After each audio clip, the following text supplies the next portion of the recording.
ससुराल गेंदा का फूल। मेघा की शादी की तैयारियां जोरों शोरों से शुरू हो गई थी।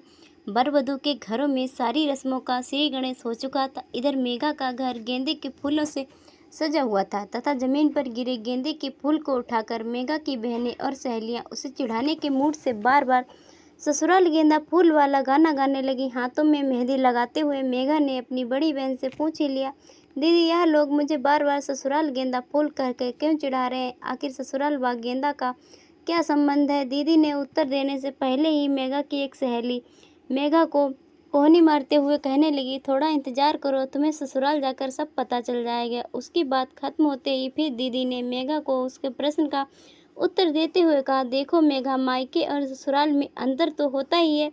यहाँ हम अपने माता पिता की परियां होती हैं और वह लोग फूल में बैठे भंवरे की तरह हमारे आगे पीछे लगते रहते हैं।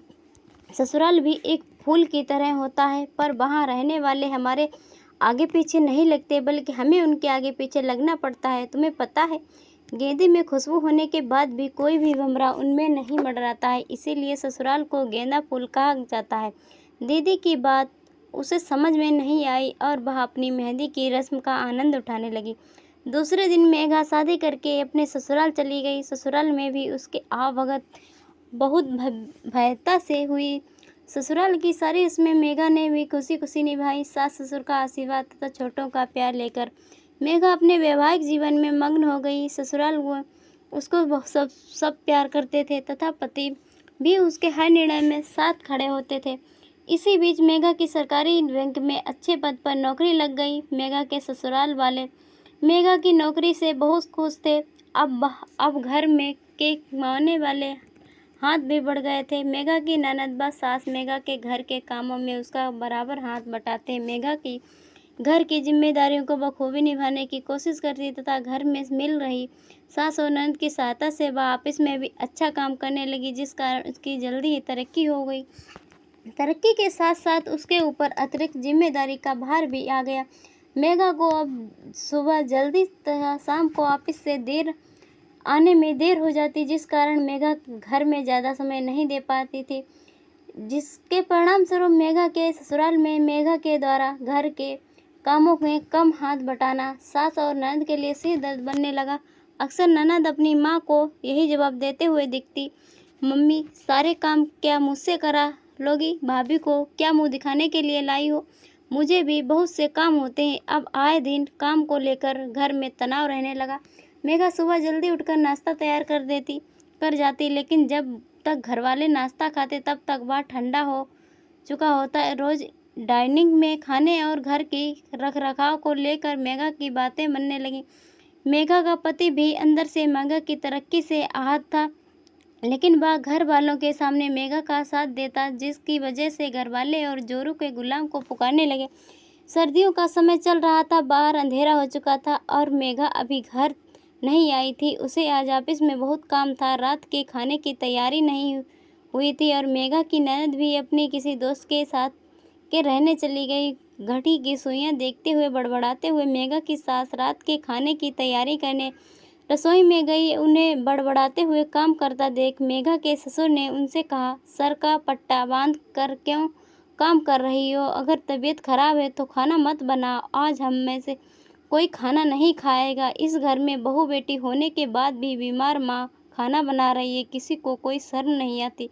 इतने में हाँफते हुए मेघा घर की सीढ़ियों पर चढ़ घर के अंदर पहुंची ही कि आग बबूला होते उसके ससुर राशन पानी लेकर मेघा पर चढ़ पड़े और गुस्से में बोले, यह कोई तुम्हारे आने का टाइम है? हमने भी नौकरी की है, बिना तब से घर आ चुका है। तुम्हारा अनोखा टाइम है, तुम भी बहू नहीं बेटी हो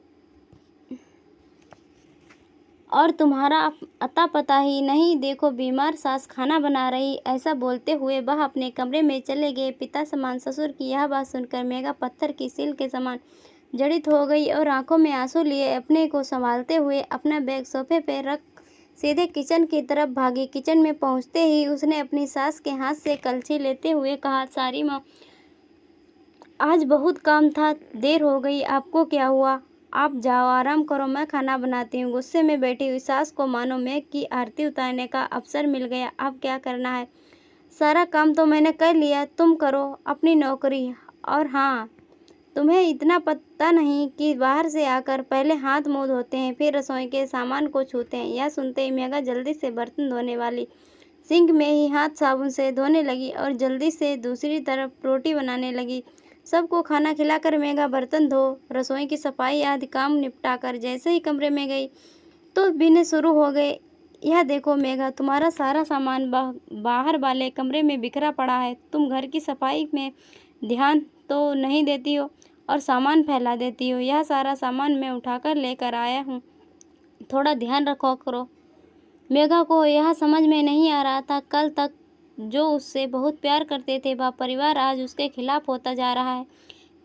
मेघा ने यह नौकरी परिवार की सहमति से ही की थी और परिवार वालों इस बात से बहुत खुश थे कि अब कमाने वाले हाथ बढ़ गए हैं, जिसके घर में आमदनी की वृद्धि होगी। मेघा अपनी कमाई की एक मोटी रकम घर वालों के कामों में खर्च कर देती थी और जितना उनसे होता वह घर का काम भी मन लगाकर करती। विनय भी मुंह बनाकर हो गए, ऑफिस का काम कर सो गई। सुबह वह जल्दी उठकर सारी साफ सफाई कर घर के काम को कर ऑफिस चली गई। यह देखकर घर वाले अचंभित हो गए और अपने दिमाग के घोड़े दौड़ाने लगे। कहीं मेघा ने कल की बात दिल में लगाकर नौकरी तो नहीं छोड़ दी। अगर उसने नौकरी छोड़ दी तो बैंक से लिया हुआ लोन की किस्त किस तरह से अदा की होगी।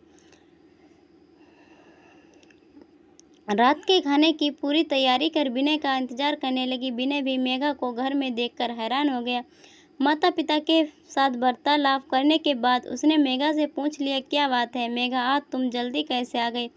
ऑफिस में सब ठीक तो है? मेघा सबके हाव भाव को समझ गई थी कि लोग यह सोचकर परेशान हो रहे हैं कहीं मेघा ने नौकरी तो नहीं छोड़ दी। मेघा उनके माथे में आई चिंता की लकीरों को पढ़ चुकी थी और आप बोले, घबराइए नहीं, मैंने नौकरी नहीं छोड़ी है। कल रात मुझे आने में देर हो गई थी, जिस कारण मेरी तबीयत खराब होने लगी और मैं छुट्टी लेकर घर आई। यह सुनकर कि मेघा ने नौकरी नहीं छोड़ी, ससुराल वालों के चेहरे खिल उठे। मेघा के सास ससुर की तबीयत के बारे में ना पूछते हुए नौकरी की अहमियत बताने लगे। मेघा उनकी दोहरी मानसिकता को देखकर हैरान हो गई।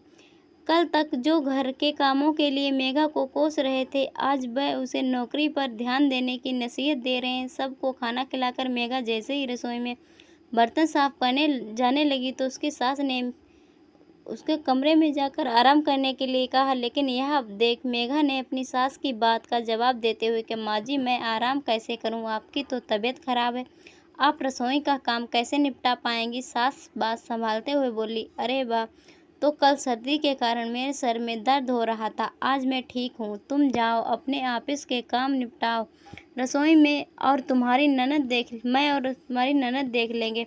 मेघा को आज अपनी बहन की बात का सार समझ में आ गया कि ससुराल को गेंदा फूल क्यों कहते हैं। वह मुस्कुराते हुए अपने कमरे में आई और अपने ऑफिस के काम में लग गई।